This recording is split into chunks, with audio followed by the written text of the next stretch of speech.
The Brewtally Speaking podcast is proudly sponsored by Starving Artist Brewing. Starving Artist Brewing may be a small speck on Michigan's beer map, but they say big things come in small packages. A brewery who really puts their money where their mouth is, supporting underground artists far and wide. Making delicious beers with the simple belief that you should judge beer, not people. Brewtally Speaking podcast is proudly sponsored by BREWtally.com. With over 500,000 officially licensed items in their online store, you're guaranteed to find something you need. Use our code BREWtally and get 10% off your total purchase order. Now on to the show.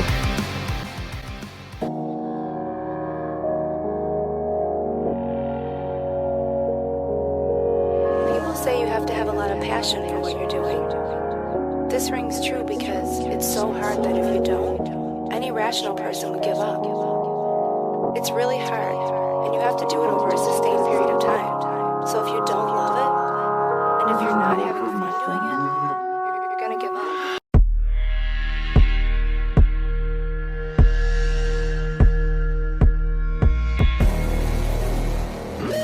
What's up, everybody? Welcome to another episode of the Brewtally Speaking podcast. I am your host, John, and this episode's guest is Tuck from Fit for a King.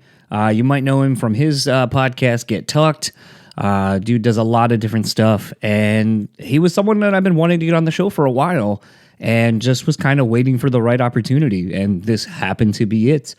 And you know, it's interesting. Tuck is somebody, if you listen to his podcast, if you kind of follow him on socials, he's a very I don't want to say this in a negative way. I think it's a good thing. It's one of the things I like about him, but he's a very loud person. But he's also very sincere. He comes from a very real place with a lot of what he does. And that is honestly one of the things I love about him. Like, you can just tell there's a sincerity to him that what you're getting is 100% who he is. It's never faked. It's never put on.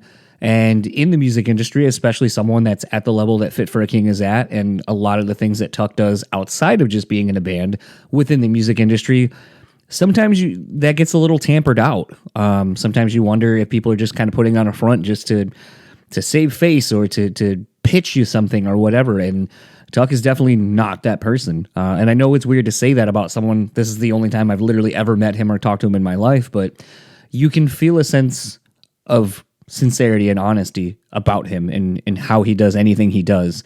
Integrity, you know, obviously being another word I would throw around in there as well. But what was interesting is it kind of is a little jarring sometimes doing like podcasts with another podcaster, because you're both kind of used to leading something, and at some point you both kind of got to like step back a little bit, and that's really kind of where the fun starts happening. And you know, we get into some interesting things, and you know, I kind of said this actually today doing a chat with Alex from Despised Icon, where I was like, you know, I love saying things based on experiences and so forth that I have, but I also love being challenged on some of my ideas, my thoughts, because that's kind of where, you know, growth happens. That's where we learn from other people. And obviously, me not being in a touring band or anything like that, like, I love being challenged by someone who will be like, actually, it's not this way, or, I mean, you're kind of right, but like, let me tell you about how it is, because that's how I'm learning. And I also think it leads to more interesting conversations when someone kind of is willing to go down that route with you. But what was kind of interesting is even there was kind of a sense of like weirdness kind of with Tuck when we were doing this chat. And it was one of those that as more time kind of went on in the conversation and we kind of talked about quote unquote darker topics, I kind of was like, okay, I think there's something kind of going on. Like, I mean, he kind of naturally steered it here, and just letting it happen, and you know, kind of working through some shit together about things that we were thinking of and dealing with. And it was one of those where time and time again, I'm kind of shown, not even just in the podcast, but in life, if you're willing to just kind of go on the adventure with someone when you're communicating, sometimes like you end up realizing that you're able to tackle some real shit, and you're able to really help someone through something. I mean, at the end, you'll hear Tuck say, like, you know, I kind of guess I was in a funk, and you know, like this chat, it really helped me kind of get through it and kind of deal with it. And that's why I love this medium. That's why I love now not having a fucking script of questions where I'm not even allowing for any of this to happen organically. And I think that's really where the magic is in this. And that's in the magic of, you know, Tuck's podcast too, is it's so all over the place, but it's so sincere, and a lot of times I enjoy it because through the laughter and through the jokey part of it, there's really some heart in there, and then you really get to talking about real shit. And I don't want to say it's a defense mechanism, but it definitely helps kind of bring the barriers down for people. And I think a lot of us could stand to do more of that. Take down your barriers a little bit and just kind of be more open to real things, real experiences, real connections. They're out there.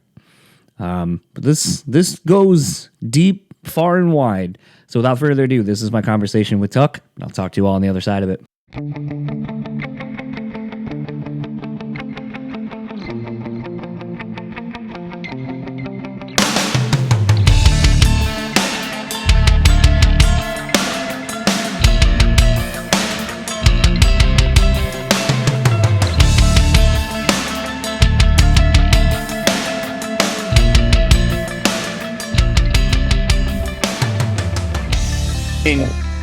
I feel like, I don't know, I feel like as much as it's probably not normal to say this in by today's standards, I think sometimes that's kind of what I have found to be the key to, I'll at least say, my marriage and my relationship with my wife is it's nice to understand that, like, when someone's away, it's like, that's my time as well to kind of get a little bit of a break and kind of be able to, like, I'm really looking forward to watching the new Halloween movie, although I've heard differing things. I heard it sucks. I heard it's okay. I heard it should have been the middle movie. And then, see, I'm stoked to watch the Lord of the Rings TV show. That's what I got to binge into. But no, I get you, man. I mean, since we tour, it's more, for us, it's, you can look at it as, forced upon, or like, forced separation from your partner, which part of it is very healthy. And then towards the end, you're like, oh, damn, like, yeah, I need to get home. Like, this is tough. But it's, it's something that you get used to. You try to get better at as you get older and shit, rather than running around with your friends all day, you call 3 times and be smart and try to stay out of the doghouse. But yeah, it's an interesting thing. I guess it's something I enjoy talking about in general, because I feel like there's always something to learn from somebody else in these different situations. So I guess, like, how do you make it work with your significant other? I mean, because, like you already sort of alluded to, it is really hard to carve out time. It's just, there's a lot of times when you're on the road and it's like you just got done playing. Somebody wants to go grab a beer, get some food or something like that. You gotta stop and call your fucking wife, dude. And just stuff like that, where definitely when I was younger, and like our first year of dating, she had to, eventually was like, hey, I would like to talk to you if you would call me more. And, it's been just like a growing effort ever since then. I'd say now I've got it, do it pretty well. Got it down. Yeah. Do you travel with your wife? Like, after touring, do you still travel? Sometimes, like we did this summer, we went to Mexico, and then she actually just came on the last 3 dates of the first half of the I Prevail tour. So she went to Indiana, Michigan, and Chicago with me. And it was fun. She just came out and jumped in the rig with me and the guys and hung out for a couple of days, and then we flew home together.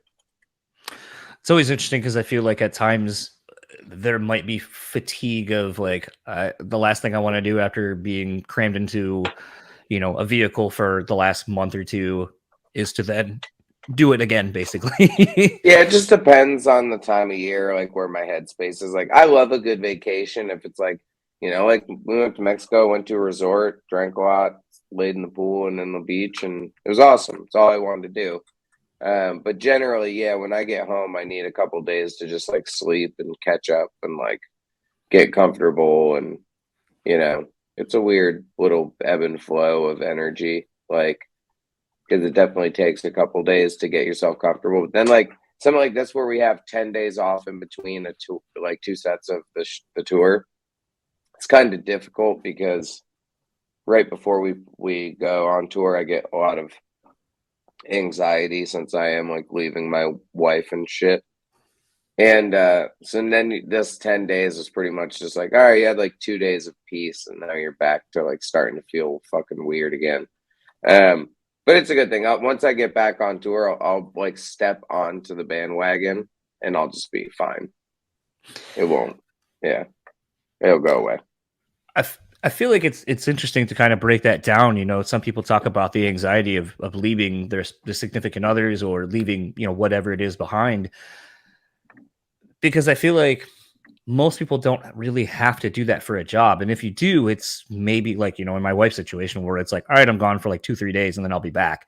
Yep. And there's not really that sense of like, I guess I don't want to say compartmentalizing, but I feel like there's so much of you that has to kind of probably go through that, like mentally. It's kind of like two lives, you know. It's one of those things where you have a certain level of emotion that you give to it, where you know you like have to, you know, just be there for your partner, hopefully have your partner be there for you, and then there's times where like you can be down, but you got to just rationalize it and be like, yo, we got to buck up, like time to get to work, like this is why we're here, like, you know. So it's, you get used to it. I think you get better at it, you know. It's a lot easier once we're on the road and you're distracted. When you're with all your buddies and you're in the rig and everybody's having fun, like it's awesome. You feel great. And I don't feel as much stress.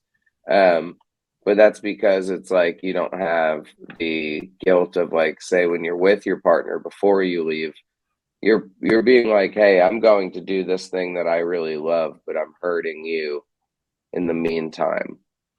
And that's a difficult thing because it is time lost together for you to gain on something that is inherently selfish.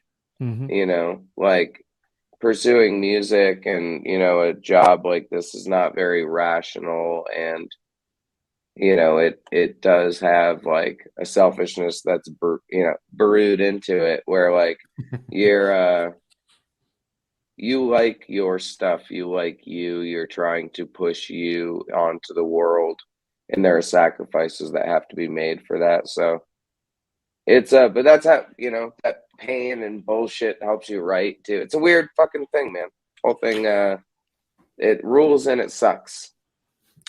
It's always funny because I feel like there's sort of a bit of a duality of sorts of that, even in my own life, where it's like sometimes my wife will be like, like, why are you another podcast? You got to work on this. Like, isn't there something like, can't you spend some time? And sort of piggybacking off of, you know, what I started with, which is, you know, it's kind of nice having your own things. You know, I very much have learned, and not even just to my spouse, but like to people, that it's like, if there's something that I don't want to do because I'm just not into it, I'd rather not fake that I'm into something and or then be a shitty person who's constantly ripping on you for the thing that brings enjoyment to you. So I'll just remove myself from the situation and go do something where it's like, that's your time. You enjoy this. I'm not going to ruin it for you. So I'll go do something else that I know you equally don't like. And then that's just kind of what we'll do. But beyond that, a lot of times it's the funny thing of, it's like, so I know you enjoy like going to the shows. I know you enjoy like the benefits from doing this as long as I have, that it's like, but I have to put in the work. The work has to be done for the other parts to happen. It doesn't just, you don't just get the bypass and get all the cool hookups and shit and not do any of the work or not maintain any of the relationships or do anything to make it successful. Like there kind of has to be a give and take. And I think sometimes people look at stuff in, I'll just say entertainment as a whole or something in a creative space. They don't really think of what you're doing as, you know, actually work. It's just like, oh, it's just a thing you do until you literally get to see the byproduct. No, but it's still even that way now. Like, say if even I like bump into somebody in my building or something or whatever, and they're like, oh, like, what do you do for a living? Oh, I make music. I'm a musician. It's like, oh, you sad poor fellow. Like, you know, there's no way. And it's funny, like I had kind of a similar thing with my neighbor where he was like, yeah, like it was, I had told him when I kind of moved in, I was like, yeah, I'm kind of loud, like for some work stuff sometimes, like if it's ever bothersome, like, let me know. And, he's like, oh, what do you do? I was like, oh, I'm a musician. He was like, oh, yeah, old guy who lived, above me, is like classical guitar player. Like he was really great, like that was like really his job. And I was like, well, I promise, like, I don't suck either. Like, I'm not a classical player, but like, I'll do my best, but it's okay. I mean, you do it for you, and that's the interesting thing about pursuing that lifestyle, I think, is, um, there are definitely a lot of people who do the like starving artist thing and they don't like to give themselves credit because they're like, no, everything I do is shit, but somehow they still want to show it to everybody all the time. Where I'd rather just be like, yeah, I do really like my art. Otherwise, I wouldn't have pursued it for all these years, and which is why we're excited to release this new record. I think this new Fit record is bang on, so we'll see. It's been interesting. Like earlier today, and I'm sure it's probably made the news rounds at this point. But with my early morning, I ended up taking a little bit of a nap. I was finishing, or I was listening and then finishing the Tim from Esley Dying episode on Garza's podcast, and it was I haven't really. watched that yet. I'll have to watch it. I listened to it because it was the easy thing to do while I was commuting my dog. Um, but it was this thing where, listening to it, I feel like I've been noticing a lot more people not doing the self, put down of like, oh, we make okay music. And it was like interesting to hear Tim be like, because I figured if there was going to be an album that when he was talking about it, because the show kind of goes in the chronological order of an album that he was like, oh, I can't stand listening to this, would have been the first one, like Frail Words or even the EP and stuff. And he was like, the one I really hate listening to is Shadows of Security, because I was so wrapped up in writing the music that all my vocals are like one take, because I had like a day and a half or 2 days left to record them all. So I hate listening to it now because of that. And I go, first of all, I was shocked to find out that was how the vocals were done. But secondly, that it was just like, damn, like it's interesting to me that bands Well, I don't think were that at, people know that he writes as much as he does. I don't think they do, but I think that people are more aware now. I mean, even that I think is an interesting thing. Like I don't know if it's because of my age, being 38 and remembering when every band put out a making of record, basically, or Yeah. the early days of the internet where they would have them on, the label's website or something. But it was always interesting to find out that like very early on that I learned the band dynamic isn't what it seems to be. Not everyone who plays the one instrument or does the one thing in the band is actually all they do. And I think the biggest takeaway for the longest time, especially now, was Brandon from Atreyu. Like you see him writing all the songs and bringing them to Dan and Travis. Like, here's how the guitar parts go.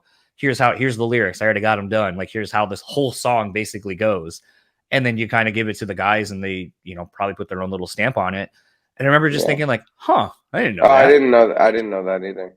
So it's like all these years later when now he's the front guy and everyone's like, the band's sound changed. Fuck that dude. And they're trying to pit eras of the band against each other. And it's like, apparently you never saw that because you would have known it's been Well, I'd Brandon for still a say long the time. sound changed, even though he still writes it. You know what I mean? Like, it's definitely a lot different than when Alex was the singer. Now it sounds like, kind of like Queen rock versus like, you know, a metalcore band with big choruses.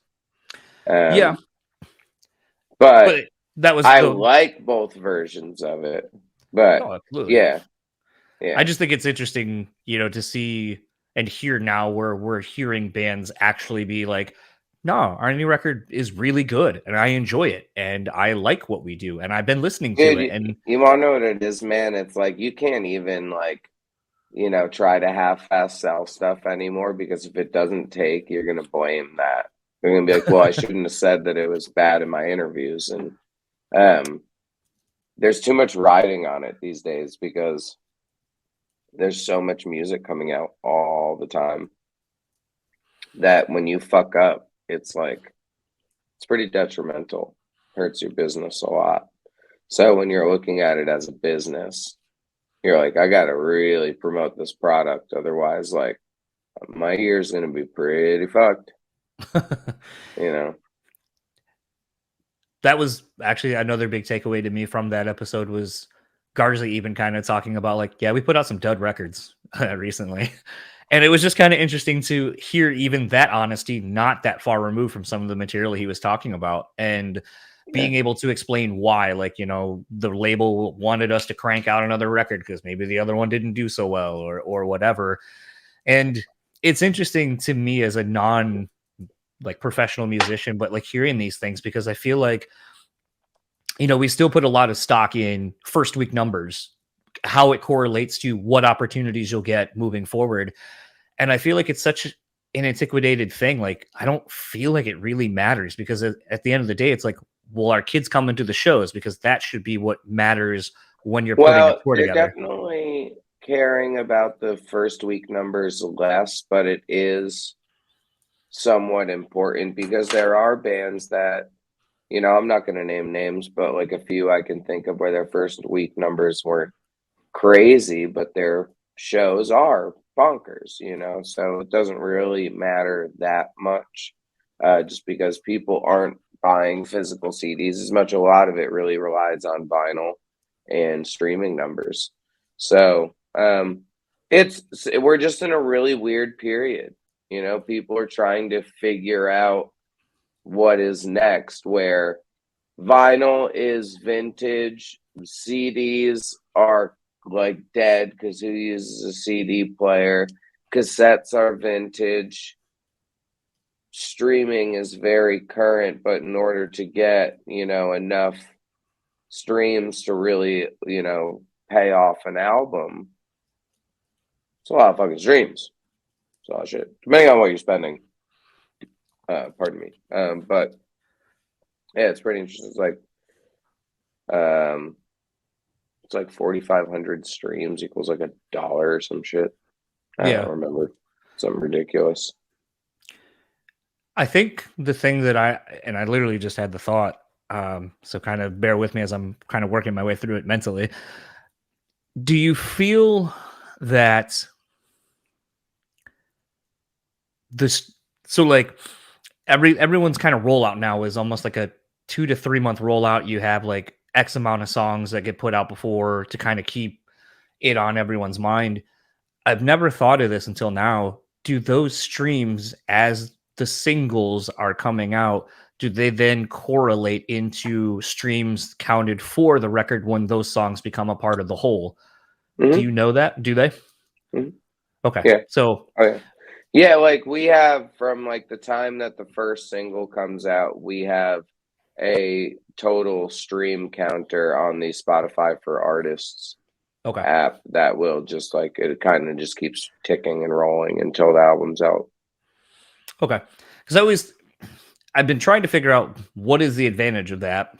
And that was kind of the only thing in recent times that I've kind of come upon is that it must be something that correlates to the final album numbers and it's kind of getting a head start on it. But I wasn't sure if that was an actual thing and I've Yeah, never thought it's to ask anybody. the reason why especially in the time of bands releasing more singles and that frustrating people leading up to an album because you end up teasing so much of it. It's just because you have to play for Team Spotify. So, like, they want you to put out more singles, to be able to put on more playlists, to be able to get more numbers, to have your record recoup faster. Mm. So if you can, get X million streams before your record's actually out, then you could like recoup your record before it's even released. It's crazy to think of that. It's not necessarily, when I say this, it's not that easy, but that it's that easy because I don't think there was really a way to kind of simulate that back when it was physical media you were buying. Like, I don't think pre-orders are really like a thing too much back in the day, like when it was CDs and tapes and so forth. So I don't I don't really think they know. needed to be, and it's just crazy. The numbers just are so much different where like you think about, in the past, 100,000 sales was kind of a flop. Yeah. and 1 million sales was like bang on. Where like now 1 million streams is equal to $4,000 and a pat on the back. And that's a pretty wild thing. So I think that there's a lot of, and that's why I think it's been harder for a lot of like of the, older musicians to carry through. And then for young musicians, it's more of a hustle now where you have to make sure if you're going to sell your shit, like if you actually think you're a good musician, like and you're a young artist, like just getting signed for the first time and stuff like that, you just want to be careful about what you're doing because like a lot of beginner deals are trash. So if you're hot, just stay on your own, do TikTok, make money, like hustle it. I feel like that's been kind of an interesting thing too. I got into a conversation probably a few weeks ago where someone was asking me what is the top selling independent record, and I was like of all time or like this year, like what are the parameters? And he's like, oh, of all time. And I was like, I honestly think it's Macklemore with the heist, and I was like, and then I think if we're talking about just overall success, I want to say it's probably like Chance the Rapper and stuff like that, like, who weren't Yeah. signed and playing arenas and so forth and getting nominated for Grammys. And to a degree, maybe even Little Nas X in the beginning. And, I was naming off some other people and he was like, oh, it's Offspring Smash first record. And I was like, huh? He was like, yeah, it was like the biggest selling independent. And I was like, I mean, maybe then. I was like, dude, no way it is now. And, I ended up, I thought that was a Epitaph record. I don't know. I'm not the biggest fan of Smash or Smash. Not the Well, biggest fan of Offspring. the term indie gets lost right sometimes on an indie label versus actually being released independently. So I Right. think there might be a little bit something snuck between the crosshairs there. But it was just funny when I pulled up the list of like top independent, artists or whatever. It was like out of the 10 they had, I think I named off like 5 or 6, and he's like, I've never heard of any of these other than Macklemore. And I was like, well, a lot of it is rap, and rap changed a lot of how independent stuff got done. Like you look at someone like a Nipsey Hussle or things like that, it's like they didn't need to go the route of, having, a record label and so forth. They had the streets literally and figuratively supporting what they were like doing. Tory They Lanez hustled. is independently. Yeah. And I mean, I Yeah, think like that's the crazy thing is like now you're seeing the gap between being an independent to being in a signed band and all the distribution deals and so forth. It's like it kind of comes down to are we getting closer to where you really don't need it? And it really is, if you can hustle and you want it bad enough, you can do it without other people. Or is that only limited to specific genres? Like, can that not really cross over in the world of rock and metal? I don't know. I mean, I think it could. I think it does. Like there are bands that can work the system all the same. A lot of it is political based. Like I think if you were an independent artist but you had a really strong manager or like a way to like really still help yourself with the politics of whatever subgenre you're in, it would be cool. Definitely makes it easier. It's definitely not like I think everyone should be able to do it. We've discussed it ourselves, the like pros and cons of your deals these days. But the other thing is, labels are bank loans. So they're starting to come to that realization more so where there are very few labels left that I would actually put a bet on where it's like, oh no, you guys are really going to like change this band's career. And a lot of that depends on the band too. Like if you're fucking lazy and you're not going to be on, TikTok and Instagram every day and like pushing your band all the time and stuff like that, then definitely sign because you're lazy and you need someone to do everything for you, and they'll do it because they own your shit and they want it to recoup. So it really depends on like who wants to take ownership of it. And, as deals get better these days, you can definitely navigate it more so where it's a more happy median between like, yeah, you get, ownership of some stuff or, a percentage of it, but I'm getting mine too. Like, it's okay. It's a shared deal. I feel like more and more now, I'm always surprised when you hear of bands like younger bands, I'll say, Like a seemingly Shadow not. of Intent is a good example. Shadow of Intent is a really good example of a band that's in metal music. They're independent. They just use Blood Blast Distro, which is the Nuclear Blast distribution platform, and they're awesome. That team is fucking great. They're super cool to work with. Bryce, shout out, you're great. And that's a smart way to be able to do it, where you still have somebody who's like going to try to get you on good playlists and stuff like that and help you out, but you don't have to give up ownership of your music. And then if it does do well, like Shadow of Intent does well, you make some motherfucking money. Yeah. Yeah. Well, I think that was kind of the interesting thing. And, I just referenced this the other day, or on another episode that'll be out, but it's interesting. Like Josta was one of the few that I've really heard that's flipped the script. In the beginning days of his show, it was I fucking hate these DSPs. The artist is getting the raw deal, da da da da da da da. And then he put out his like solo record, and he owned everything. And then now all of a sudden the tune is, man, you gotta own your masters. You gotta like not give up your pub. You gotta like not do this. And he's like, because now what I thought was a shit deal and a shit payout actually turns out to be really fucking good, but you have to own your shit. And it's one of those things now, like it's something that, and kind of what I was starting to say is, it's kind of interesting to me in this day and age where I understand like the idea of like wanting to get signed, what you think it is, what you think it'll do for you. But I feel like it's almost like anything. It's like, oh, if I just get this, then everything will be good. Well, And it's not the there's a case growth because, you pay for sometimes where, like, here, I'll use another example. Like, I manage a band called The Gloom in the Corner from Australia. And they're sick. They sound like early Asking Alexandria and the Devil Wears Prada and shit. It's fucking awesome. You should go listen to it. But, point being, you sign a band where, like, they have a record, right? And they could release this record on their own independently. And, in all of their music that they've released independently, which was like 2 EPs, at this point, the band has signed, but they have like 33,000 monthly listeners. In the next 3 singles we released with Sharp Tone, band went from 33,000 monthly listeners to 160,000. it's awesome. That's pretty fucking good. That's why you sell your shit sometimes. But you make sure that you sell your shit in a deal that's advantageous for you as the artist, and lets the label get theirs too. This is a game, right? So like everybody wants their piece of the bag. It's not, but you just gotta make sure you get some, they get some. At the end of the day, everybody's happy. But it just all of it varies so much, man. Like, I think being independent is awesome. I think being signed can be awesome. But it really depends on who you are, like, and what you want out of your band. Like, Fit for a King has an awesome deal. My records are recouped. I get royalties. It's tight.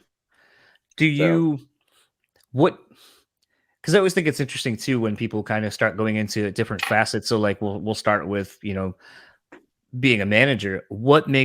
At what point do you realize that's something you want to do? Like what was it for you that was the nucleus of being like, I think I want to branch off and try to be a manager and help some bands and get some bands signed and so forth? Well, I wanted to, like, earlier on in the first band that made me want to do it was this band, Rich People from Philadelphia, where I'm in my first couple of years of touring and Fit, and I hear this EP that I just thought was life-changingly great. I still think it is. It's called Grace Session. It's by the band Rich People, and it is a 10 out of 10 banger. And I was just like, it is a shame for this band not to be huge. So I just wanted to help. And like my manager, Corey, he worked for our band for the first 3 years for free, like until we started actually making money. And then, he started getting a cut and everything.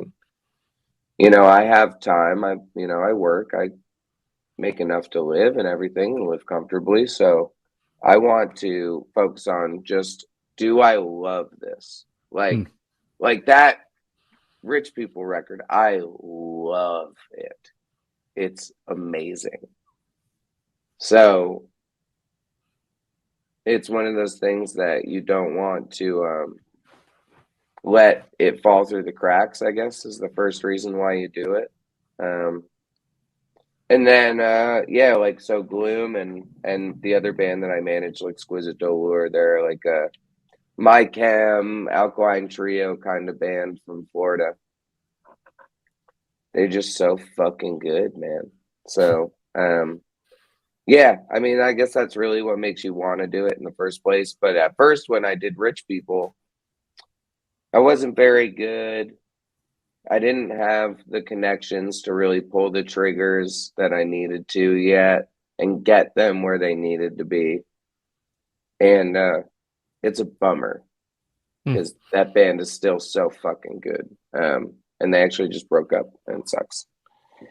But please go listen to that EP regardless because it's great, I promise. And maybe they'll come back someday. But yeah, these other bands I just like. So Gloom, it was very clear they were a hardworking band. They write all of their music and record it all, and like had it getting mixed by the same guy that's on the mixing and mastering team for who does my records. And I was just like, okay, like this band really has their shit together. They just need some help, like connecting some dots. Like this is great, and pardon me, and they knew what they wanted. So that really helped us to be able to get that done more efficiently. And Lex, they are very artistic. Both bands are very artistic, where like Gloom is a concept band, so everything is completely original down to every line is about a character in this old universe that he's created. And Lex are like this kind of like mall goth, like AFI to the MCR kind of thing. And like, that's what I grew up on. Like, that was my favorite stuff ever. Like, I was the one guy in my grade wearing my sister's pants and feeling cool about it. And I just wanted to be there. Yeah, I had to have them. I had to have them. I heard it and it was immediate. So, because people ask that, they're like, well, why won't you manage my band? It's the same reason, like with my podcast. I have my managing shit and with the podcast are my two places. They're my safe zone. If I don't like your shit, if I don't want to talk to you, if I don't want to deal with you, I don't fucking have to. You can't make me. I don't want to. Because, you can't force an interview to be fun.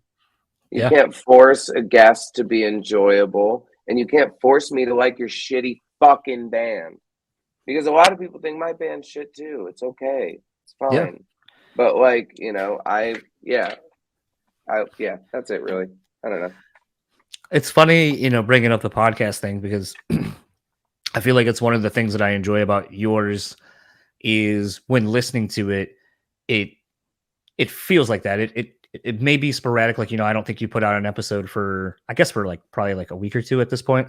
Trying to do mental math real quick, looking at my calendar. But it was one of those things where I feel like you have kept up with it as consistently as someone like a Doc Coyle, even, where it's like, once you're on tour, it's hard as shit probably to do it. Cause I mean, it's hard for me to be available to do this and put out a thing. And like, if you were to look at my calendar, it's like, okay, I'm kind of doing 2 a day while I can, because I know the industry is about to kind of go on a little bit of the break around the holidays. So it's like a squirrel right now, just kind of like trying to stockpile all the shit I have. So when it gets a little dry, I'm like, I still got stuff. That's what I've got, like 4 right now that I haven't released. But yeah, it's tough, man. And the reality was I tried really hard to be like super on it at first. And then I realized, I was like, wow, like actually having space to either like do an interview in quiet or like edit on tour is difficult at times, just because it's hard to like have a room where I can for 30 minutes go, what's up, mother tuckers, like, and over again until I like have it right and shit, so it's tough to find that space. But I also didn't want it. Once I started forcing myself to do shit, I started to like it less. And I didn't want to do that because it's like my happy place. It's my safe zone. Like, it's my place to yell into the fucking ether of this weird flat earth piece of shit universe we're all living in. And find my place in the matrix. You know what I mean? Like, I just don't want to like bastardize my own show, I guess, you know. Well, I think there becomes a thing where, like, and you know, this is kind of getting like super meta and in the weeds on some shit, but it's like, you know, I've had people, you know, ask me like, oh, who's coming up? And I'm like, oh, like, here's, you know, the next like 6 I'm doing in the next like week. And they're like, oh, I didn't know you like that band. And I go, I don't, or I barely know anything about them. But I go, I've kind of flipped it because I got fatigued. Well, then you get on to having, know people. So that was the thing, is like doing this, and I've said this a lot, doing this has kind of ruined music listening for me, because I would get a new record and then I'd be like, okay, what is the thing that I'm noticing that probably no one else is going to be asking about? So at least when I'm in the middle of a press junket with someone, they're like, oh, you noticed that, or hey, that's a great question because no one has asked me that. But then it's like, I'm not enjoying the music anymore. Like I'm anything I'm listening to it from a perspective of what questions can I take from this? And then trying to squeeze in, maybe watching another interview or two that they've already done to not double up on questions. And like, dude, I get it, man. It's a real bitch. And you don't want it to kill the love of whatever it is that you're doing. So I think as long as you're pursuing it in a way that, you know, feels true to you, where you're enjoying your conversations, that's all that matters, man. You know, I think it takes one bad chat to be like, okay, I'm just going to switch things up for a little bit and, you know, just, you know, switch up who I'm having on the show for just a couple shows, couple episodes.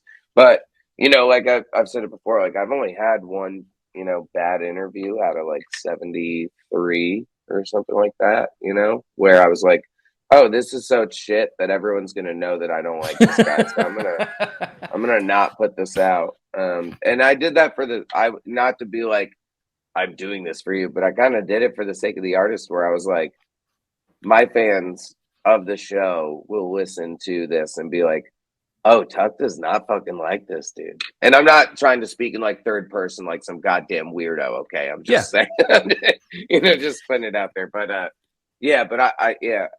interviewing is difficult, and I really love it. And I'm trying to get better at it in its purest and art form, where like, I want to toe the line of insanity and honesty and like being composed and thorough, where I think that when it's too much one way, it gets a little crazy.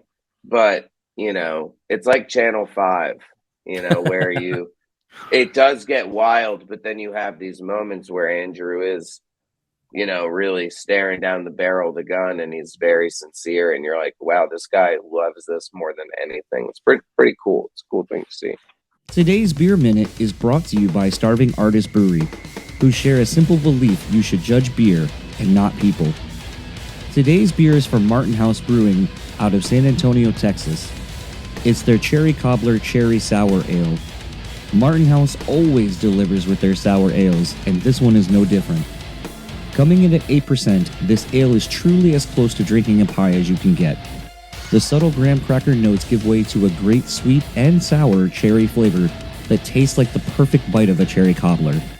Thanks to Starving Artist Brewing, who remind you to support your starving artists. And please, always drink responsibly.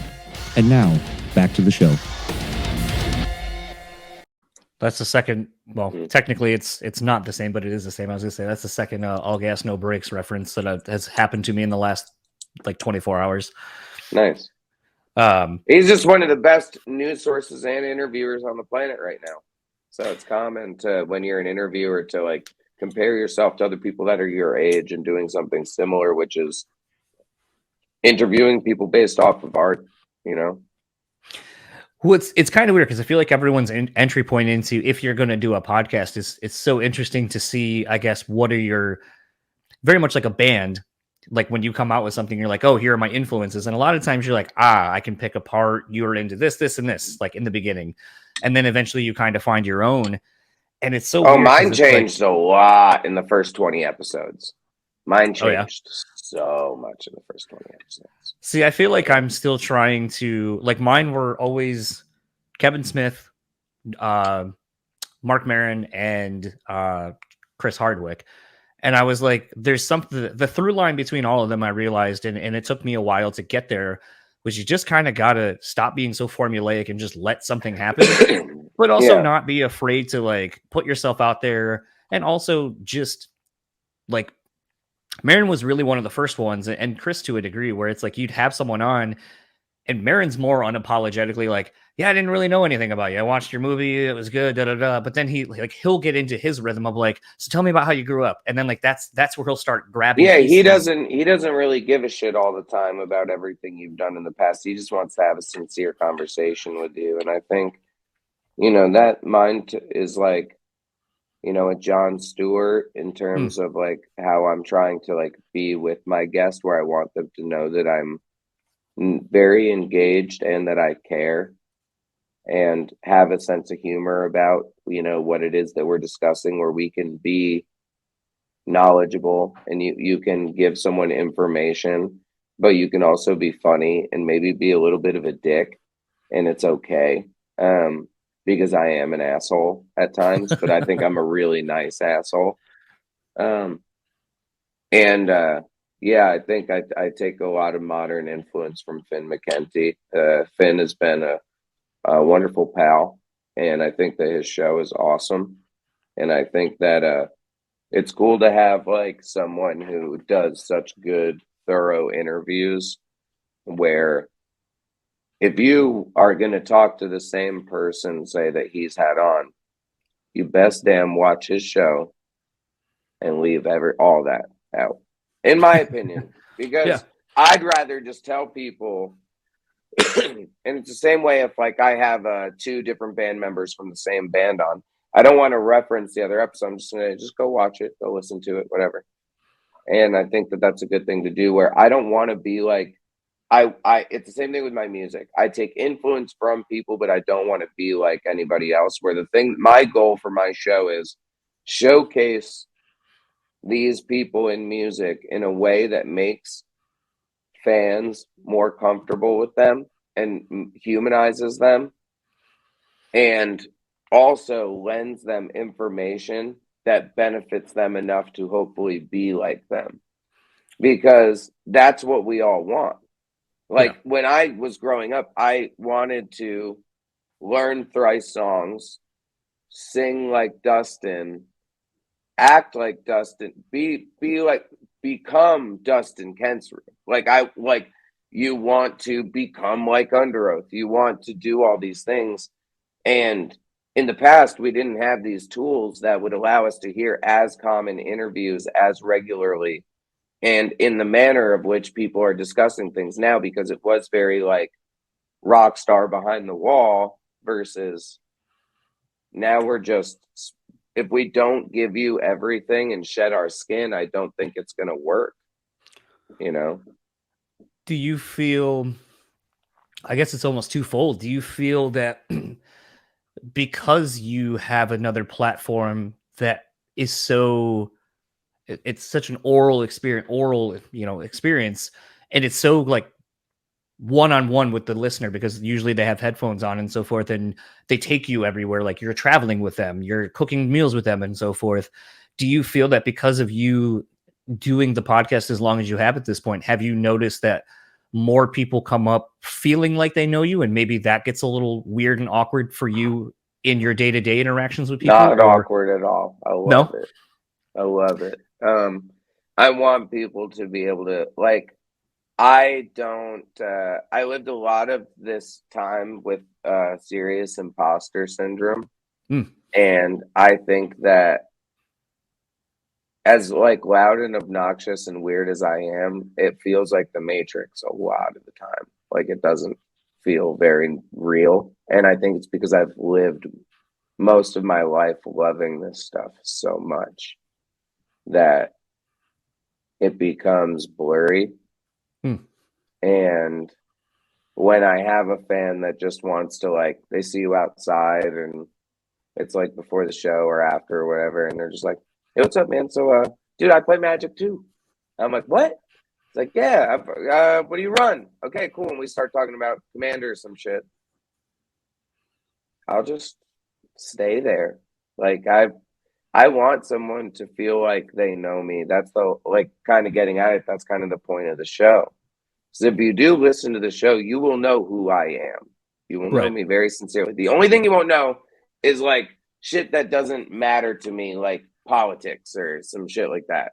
But you'll know me. Yeah. And I think that is all that I want, is to offer a sincere version of myself while given the ability to pursue this crazy blessed life we have. You know, we have been able to achieve all that we wanted when we were kids. And that's pretty fucking cool. I still want a lot more, but I'm getting there, you know?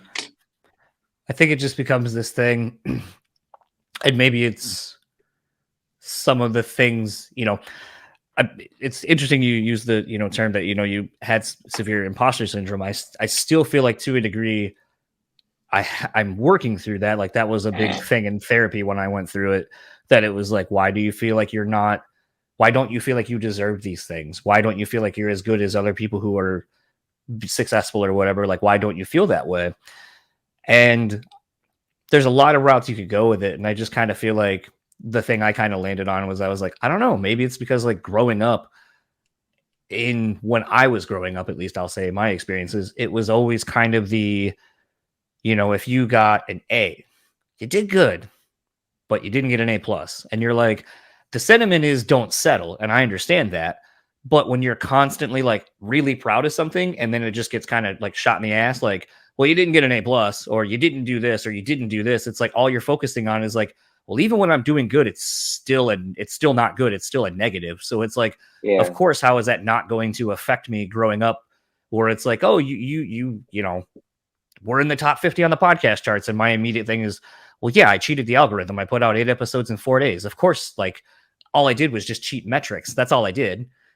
But And that's instead of, okay. it Doesn't is, matter. Sometimes I think it's a mix of, it doesn't matter how you get there as long as you get there, and having to be able to have a code of ethics that you stand by for the things that you go for. But all that, there's a beauty in imposter syndrome. And I've never been in a rush to like push myself away from it.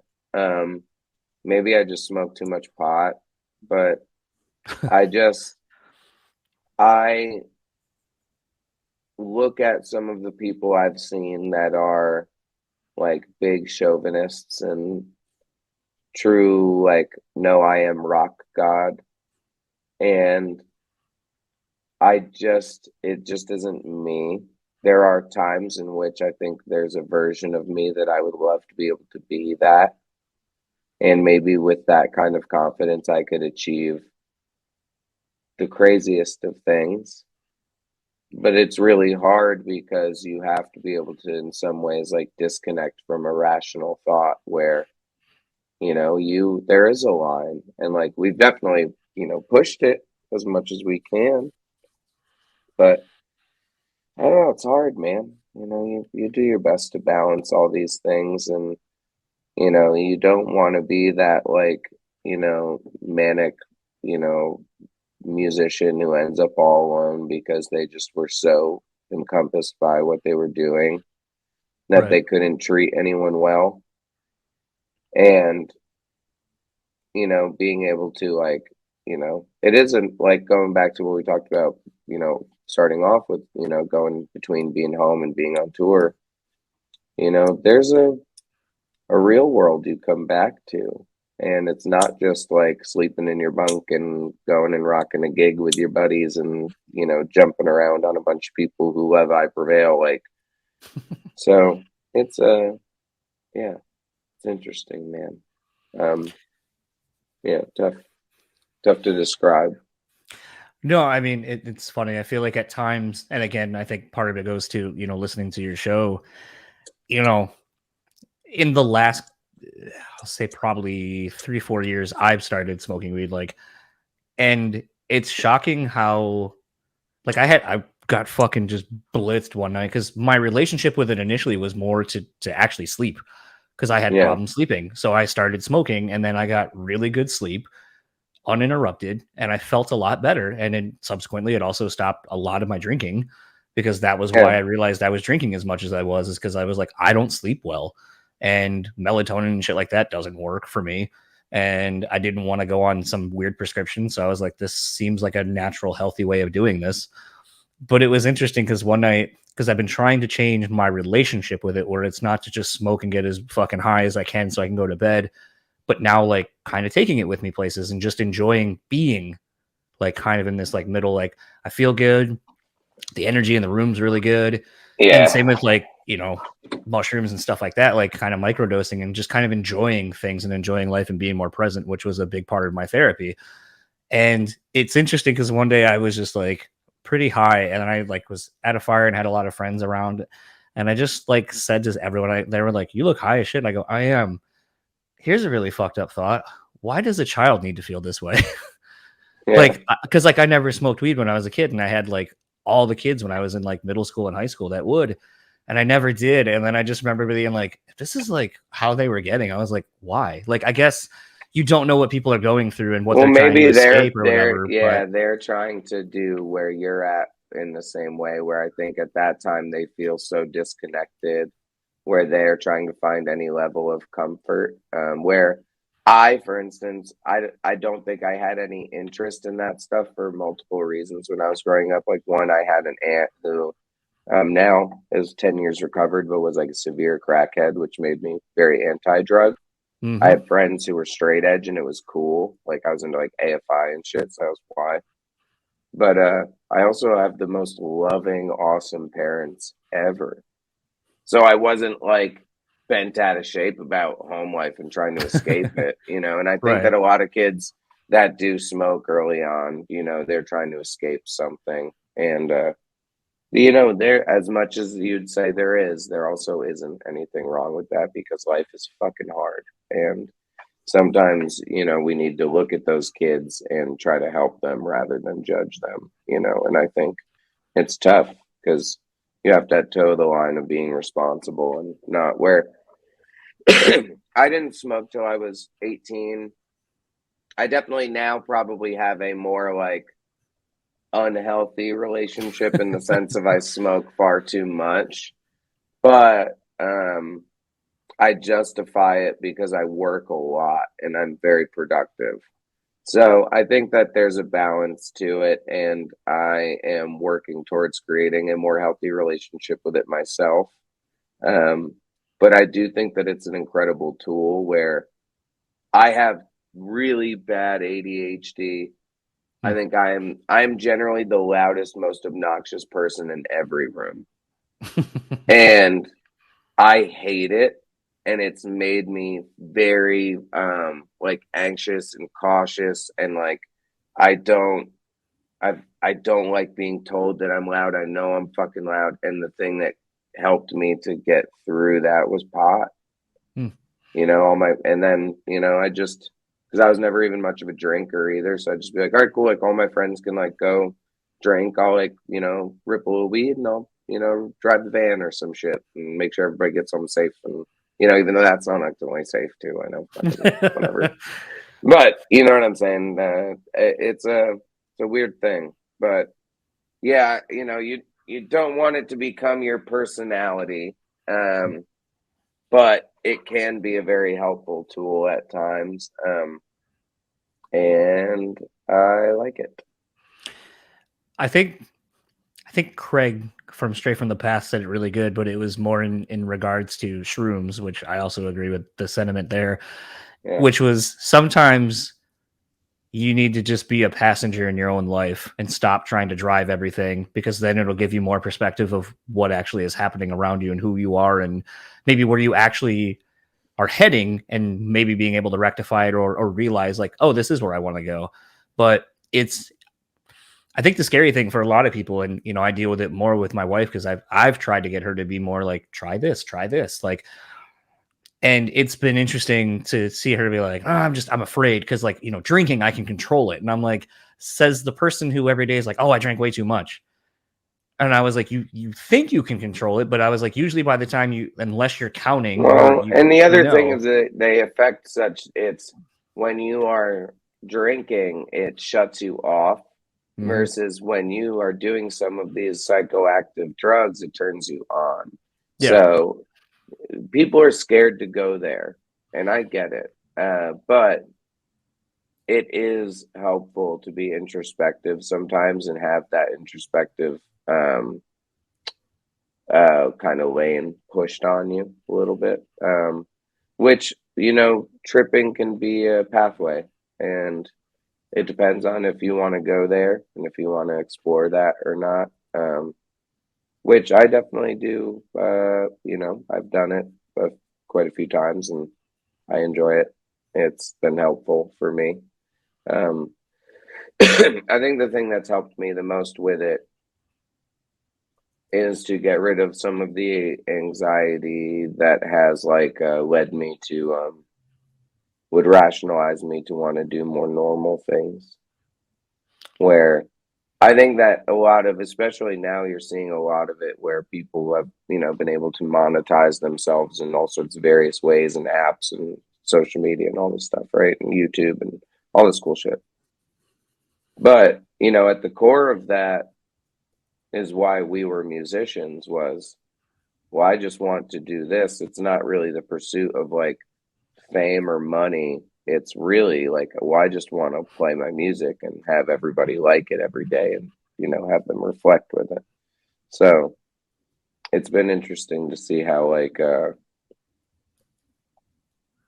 don't know how the dots connect between, what referring it to like a pathway in the sense of letting me to let go of some of the more rational, logical thoughts that I have where, yeah, I know it doesn't make a lot of sense to want to be in a screamo band for your whole fucking life. But let me have this one. Let me Yeah. just let me have it anyway. And sometimes you got to look at everybody in your life and say, yeah, I know it doesn't make sense. I don't care. Yeah. And eventually they'll all get it. And, that's cool to have confidence in yourself in that sense and to pursue life to make yourself happy. And it is egotistical, a little narcissistic. But if that's all you want in life, like if you want to be a gold medalist in the Olympics or some shit, it's going to take sacrificing things for everybody, that have to do with everybody else just for yourself. But you can get there. Out of curiosity, because some of the phrasing of what you were just saying makes me wonder if you're someone that is of the mind that things that are happening are like how they're supposed to be, or if you are so like I guess I'll kind of parlay it into something of like a personal experience, and then maybe it'll make my question or the statement make more sense, I should say. So I feel like once I got through therapy and once I kind of started living in the now and not overthinking about things that are possibly never going to happen, a lot of things sort of reveal themselves. I've made the comment about oh, this is the second time in 24 hours this thing has been brought up. Since then, you've said 3 other things that I've talked about over the last week that have come up in completely different conversations in completely different ways. You've already hit on them. And to me, it's interesting that when you kind of start noticing those things, you're like, are these coincidences or are these things to kind of show you that these conversations you're having, these things happening in your life are kind of meant to be there? They're kind of showcasing or maybe trying to maybe make you think of things in Well, a bigger scale. So I don't know if you depends notice those on, things or how you feel about that. I like to believe in those things. I have odd little, I'm very, I'd call it, I'm very stitious. Okay. I'm not superstitious. I'm not greatly stitious. I'm just kind of stitious. And I, it, I do. I think that everything is connected in an odd, weird way. I don't think that the future is set out before you. I do think that choices grant you the ability to take a certain path in life. I think that you're always kind of left with an A or a B. And, you know, a lot of my thinking, I think, was able to be growing up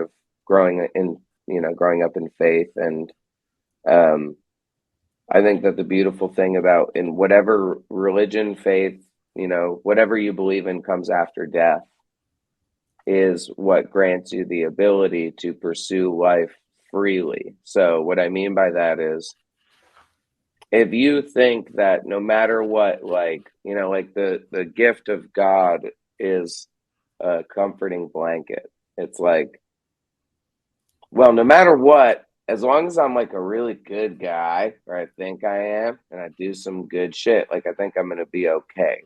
Like I can, kind of jump into this pit of fire, but there's something protecting me, so I think it's gonna be all right. And that lets you to pursue life, where like one of my favorite movies ever, I reference it all the time, The Matrix. Not Equilibrium. I did. Yeah.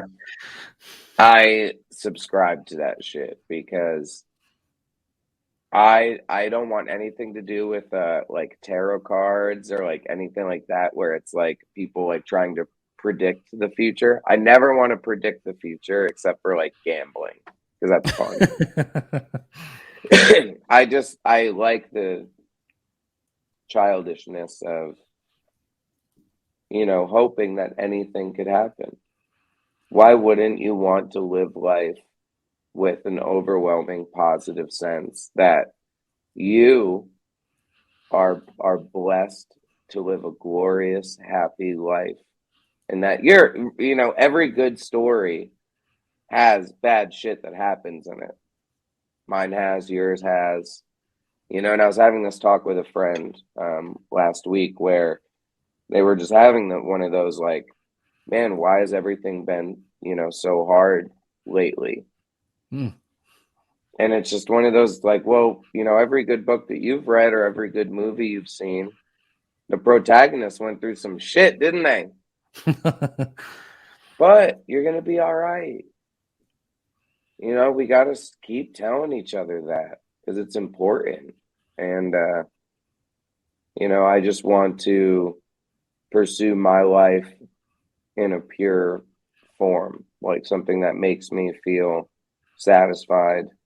And, it is like, I, said a few times, it is egotistical. It's, definitely, ego driven at least, in some sense. But yeah, not, coming back to what you asked, it's hard to, spin it into like one rationalization or like one way to explain how I feel necessarily. But like, I don't think that the future is cemented, but I do think that everything is connected. I think that there is a tremendous amount of energy that's being shared, and most people are ignoring it, or they don't feel it, or they don't want to. And sometimes some of that stuff that sets you on that pathway is, kind of some of the stuff that we talked about before, going on a little trip, but some of it's just meeting the right people. I've definitely met people in my life where when I speak with them, I'm like, oh, like you actually like completely fill my cup. It's crazy. Like, so I don't know. Yeah, it's a lot of fun though, to think about life that way, I think. I think I think for me, a big turning point, and it's such a fucked up thing that made me realize this, but I'd gone to Vegas to surprise my wife when she went to Las Vegas a couple of years ago. And then I went the next day and surprised her. And then on our way back, my wife hates movies. So like, that's usually my time, or like now where I watch all the things that she has no interest in. And so I'd watched Booted Up on Midsommar because I was like, all right, Oh, I heard nice. it's really great. I'm going to be on a flight. I got my laptop. Like, I'm going to be fully immersed in this movie. And the kind of biggest takeaway from it that I really walked away, and it's still, I've only seen it the one time because it just was so impactful the way I took it in. But I kind of looked at like when they, spoilers, I guess, in the beginning when, the older couples jump off the cliff, like they lived their life. They have a designated time where this is the peak of your life, go out on top, you're celebrated, and when your end is, so you get to live a full life. And I watched that and I was like, a lot of people are probably gonna be like, that's fucked up. And it was very startling and jarring, way to kind of start the movie, sort of. But I kind of, as I've gotten older and as I think more about it, I'm like, maybe that is the way to go. Like, wouldn't it be kind of nice to know? Like, because everyone's always like, oh, I want to know. Like, would you want to know? And it's like, isn't that the kind of a good way to go? Like, you're going to go, you're going to be able to fulfill your life. People are going to still celebrate you. And I think that there's It's kind of a beauty in it interesting. versus the deterioration of watching your loved ones go through horrible shit as they get older. And Yeah, part of me is like, that's where I went with it, where I was like, I find a beauty in that. A lot of people probably do not. yeah, it's tough. I mean, I do understand what you're saying, and to some extent I agree and make a lot of jokes about it. Because it is nice to have things on your own terms, but I guess my goal is to live forever. Like I want it. But I mean, okay, Yeah, like let's I break guess that. Let's break that down. my biggest issue is if I could freeze time right now, I would. I would keep it, and that's my biggest problem is. So For if I what though? was Why would you? Why would you want to do that? my family. Okay. The day that I lose my parents, I'll be broken. Knock on wood. So I can't even time is so precious to me, bro. Like, especially because of touring. Like I miss out on a lot of shit with a lot of people, a lot of birthdays, a lot of holidays, time with my nephew, time with my family. Like it's a delicate balance of fucking doing something that you want because it makes you happy, but it leaves you very broken sometimes. People don't really think about that much, man. And you only just hear about like a broken relationship or like the passing of a loved one or, like Brendan, from Counterparts passing, talking about his cat. You know how many fucking days he gave up with that cat from motherfuckers? Yeah. Because he loves music, but it's hard. It makes it hurt double sometimes. Like my first tour I ever had with Fit, just trying out for the band. One of my best friends died of cancer and I missed his fucking funeral. Like, these are the sacrifices made sometimes, but you do it because you think you're supposed to, because you think your shit is sick. So it's weird. We have had a very dark conversation today, my friend. Sorry if I brought in some energy today. I don't think it's dark though. I think because I feel like it's one of those things that when I talk about these things, I don't think it's a dark subject matter. I think to a degree it sort of is, but I think it's real life. And I would even say, and this doesn't change the pain or the hurt or anything that you experience, with the story you just said, or even with Brand from Counterparts or anything like that. But I feel like it almost, I feel like, it's what the person would want you to do anyway.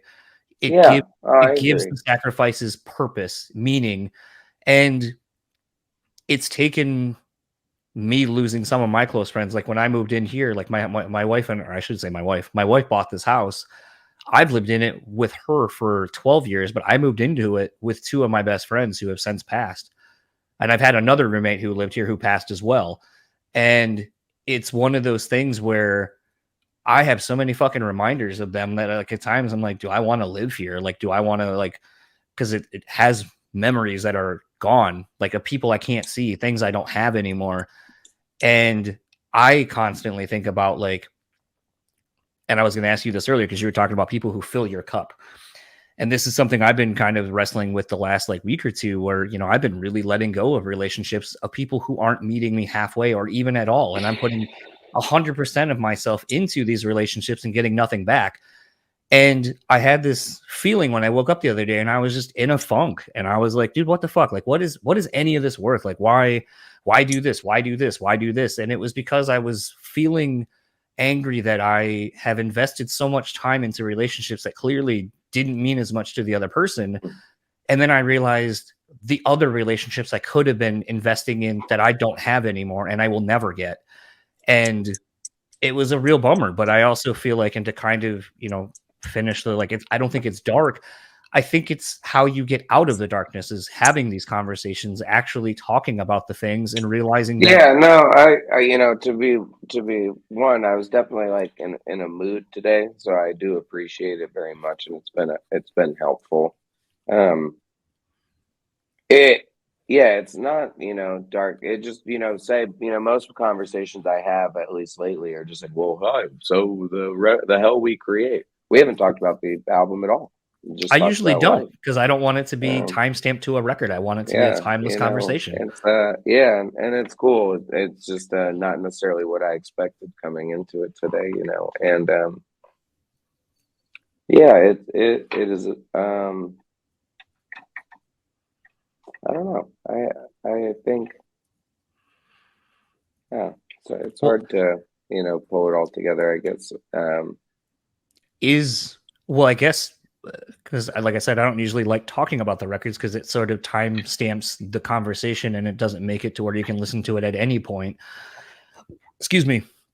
But I feel like with what we're talking about, even just from a title sense, the hell we create, not that was put upon us, but the hell we Yeah, create. I mean, it's an interesting phrase. yeah, It's an interesting title that, can be taken a lot of different ways.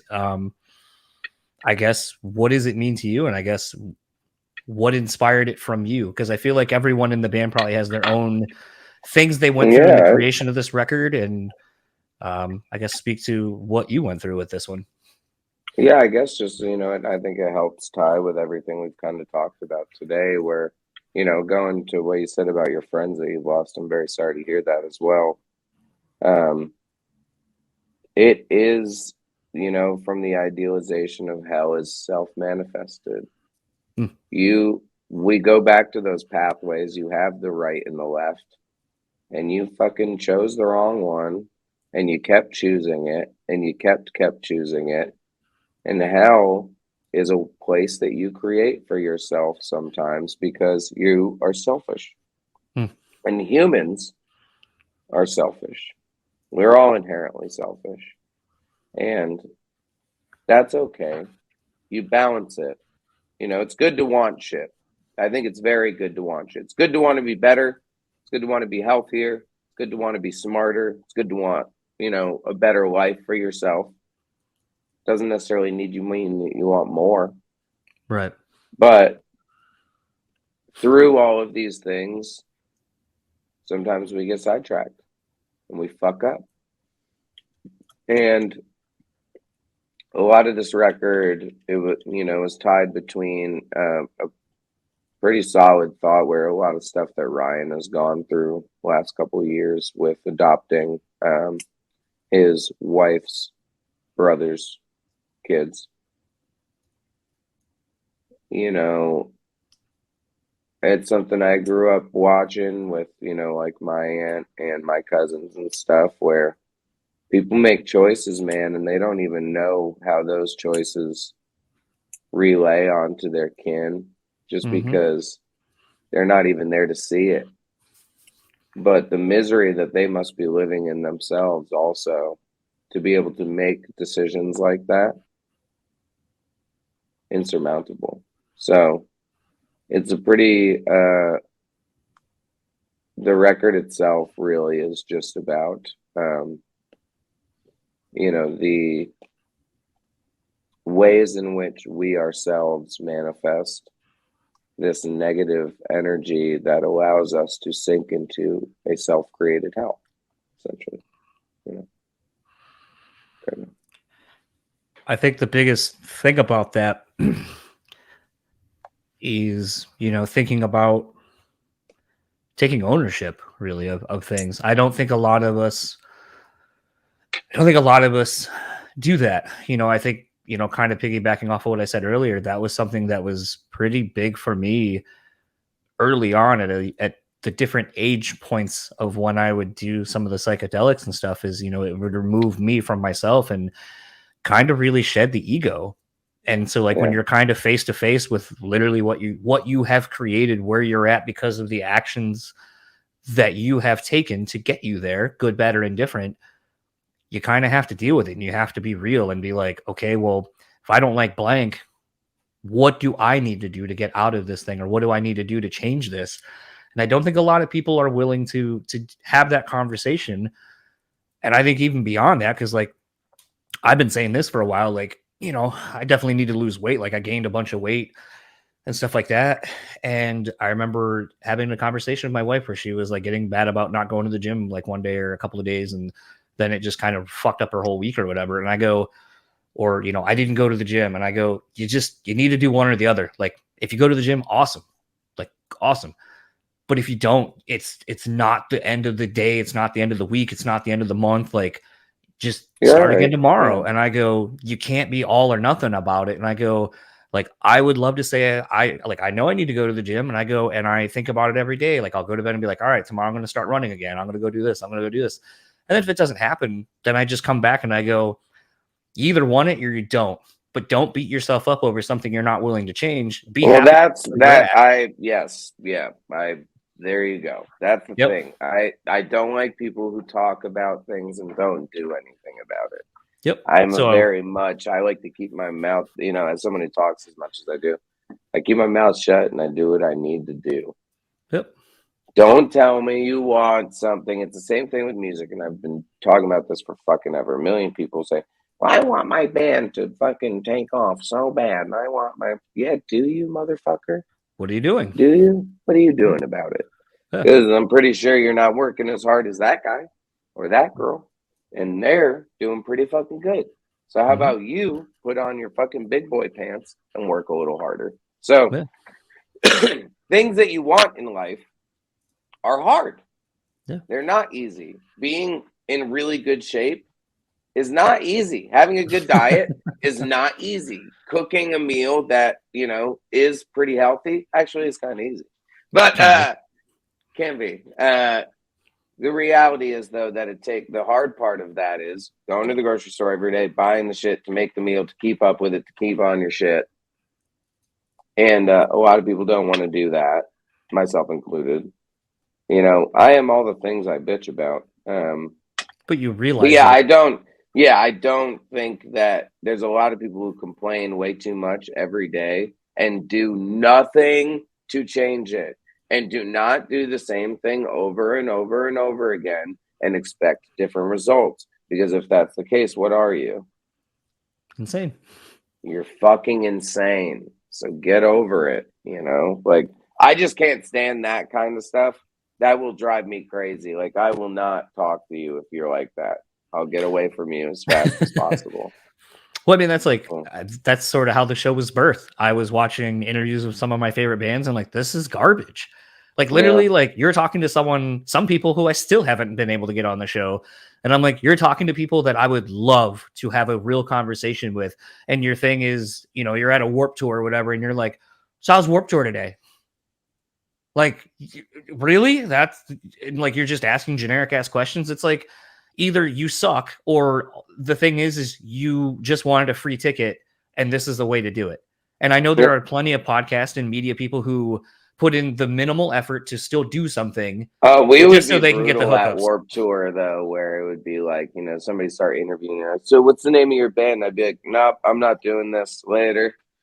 And just get up and walk away. Because it's like, if you're going to start with that shit, no, give me something. If you want to talk, let's talk. Because as someone who does like it and, you know, interviews regularly, I do my research too.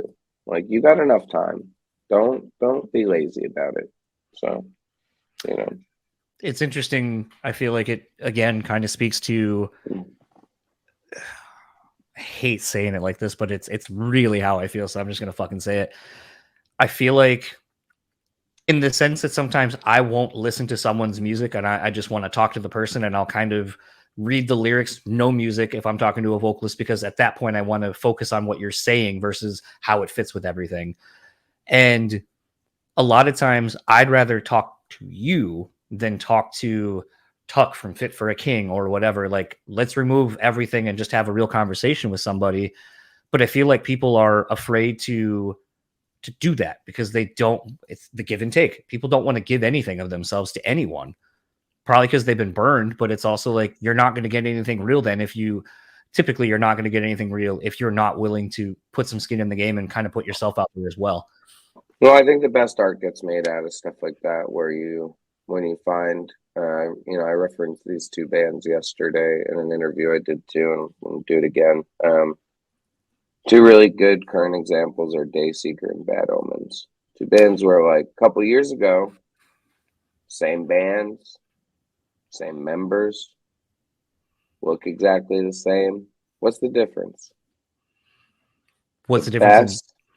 And why they're huge now. I feel the like difference is.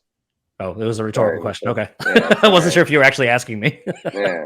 I mean, most people just don't really seem to get it, where, at least right now, they're getting very confused by it, where it is just, it's the best, most honest music.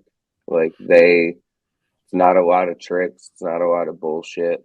It's just very, very sincere. Like, that Bad Omens record is written, produced, recorded by him and Joa, by Noah and Joa. Like, and I just think that everyone gets so caught up in the machine that they forget to pour themselves into their art, because otherwise it's not really art. You're just doing some shit for the sake of it, man. And then when you see stuff like that really pop, you can't compare yourself to it because you're not doing something that pure.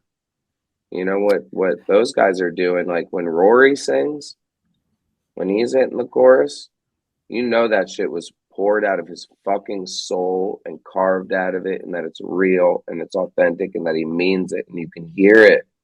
You can't even try to tell me that shit's bullshit. It's not. So, I think that that's the big difference, man. Keeping it real. Yeah. I had him on, I talked to him and already put out the episode, but I had him on probably about a month ago. And I told him, I was like, I was really looking forward to this new record. I had it for about a week or so. I just got done listening to it. I was like, it was really hard for me to get through it.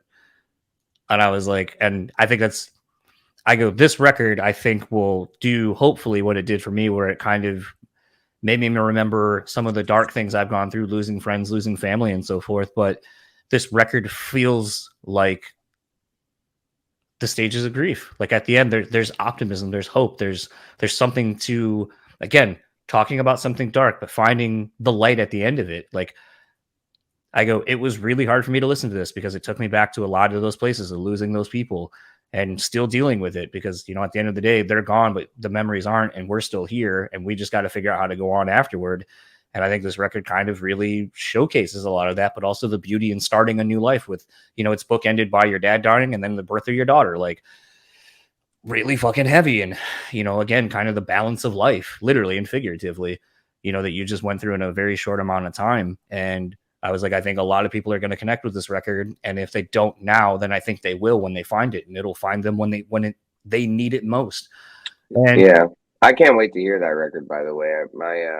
We're on the same management team, and I've heard that it is phenomenal. I can't wait to spin it. It's really hard. It's funny. I'm sure it's gonna fuck me up. It will, as always. It will. Yeah. It was a thing. I forget all the time because, like, I get records, the media links, and so much, like, so far ahead of time. Like, I think I've had your record for probably at least a month, I think, in some iteration. And then when we should have put it out a month ago too. And then I was pulling up because I was like, I think you start your tour in like about a week or so. And then I like pulled up the website and I was like, oh, the record's not even out yet. It's not out for like 10 more days. And that's the part of doing this that it becomes sort of like it sounds braggy, but it's not. Like, I don't get to share in the excitement of albums coming out anymore. Like, I get excited when I get stuff, but then, like, I have my moment with it and then I'm kind of on to the next one. And then I forget that a record's still not out for people. So, like, when people, like, on social media or mainly like Twitter or whatever, like, oh my God, this new whatever is great. And I'm like, what do you mean? Like, it's been great. How are you just finding it? Oh, wait, it just came out. And it's very weird to kind of exist in that way, like, where you're excited about something that no one else has. And then when everyone else gets it, you're just like, yeah, duh, the shit was awesome. Yeah, But you like already I spent it too forgot. much. Yeah. Oh yeah. No, yeah, it's interesting. I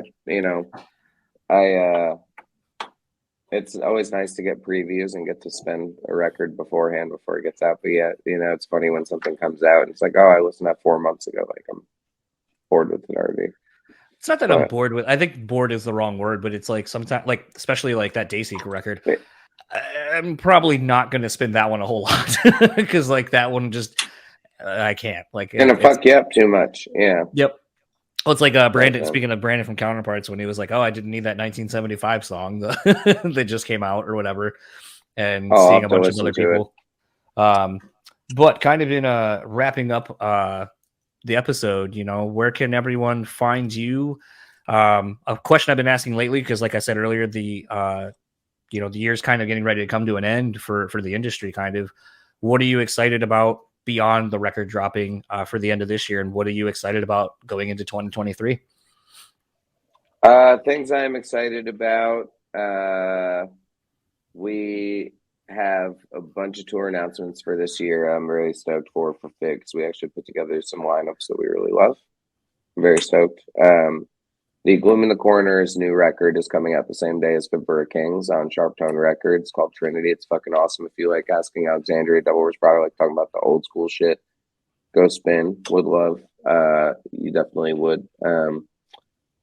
L'Exquisite Dolor, they have some big announcements that's coming up as well. I know you probably can't spell the name by me just saying that, and that's okay. I'm going to take care of that for you real soon.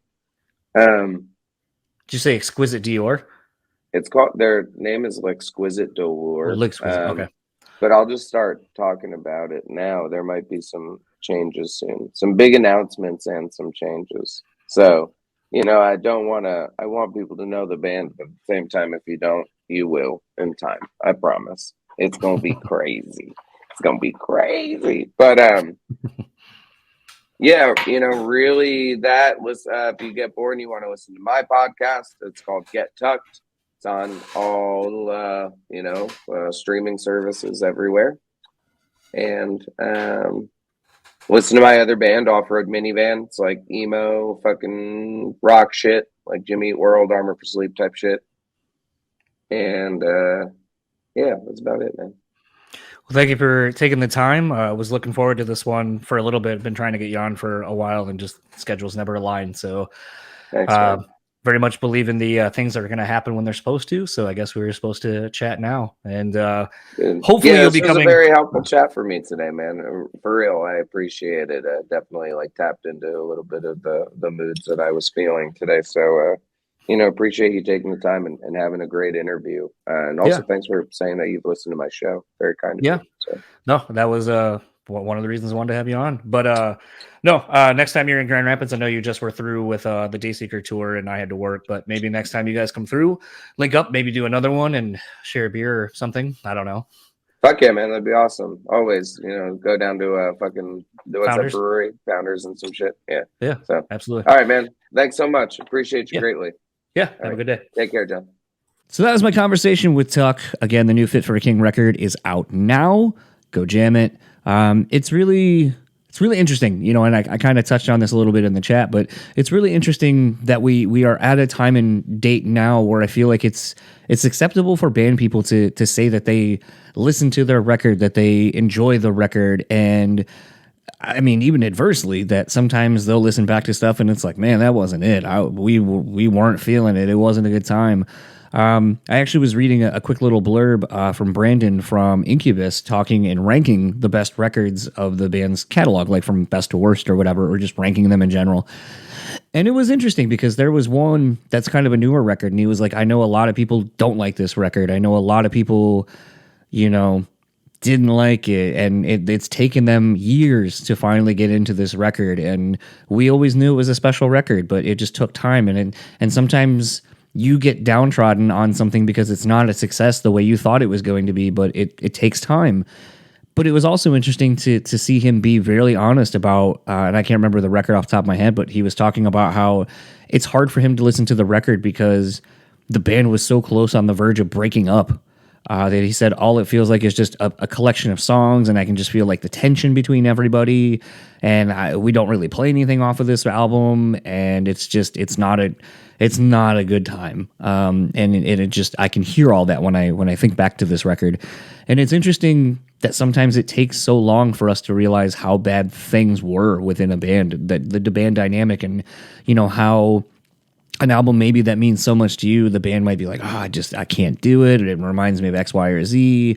And it's really interesting. And I love the new, I don't want to call it new. I love the approach that we can be honest with things that we put out, the art that we create, the things that people are creating, that they can look back on it objectively now and be honest about, the things that inspired it, or how they feel about it, or the things that were happening.